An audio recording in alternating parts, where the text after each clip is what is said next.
বার করে না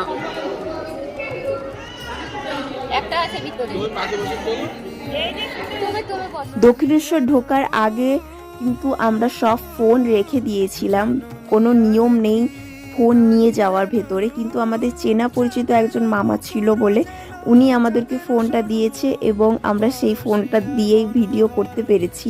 পাপানের অন্নপ্রাশন হবে, তার কোনো মোমেন্ট থাকবে না, এটা তো হতে পারে না। তো আমরা মোটামুটি ফিরতে অনেকটাই লেট হয়ে গেছিলো, প্রায় সন্ধ্যা হয়ে গেছিলো। এতটা টাইম লাগতো না যদি আমাদের আসার সময় ট্রেনটা লেট না হতো। আমরা পুজো দিয়েছি 3টার সময় এবং তার আগেই পাপানের মুখে প্রসাদ দেওয়া হয়ে গিয়েছিল। তো এখন পাপান ভীষণই খুশি। তোমাদের সাথে দেখা হবে আবার একটা নতুন ব্লগে। টাটা।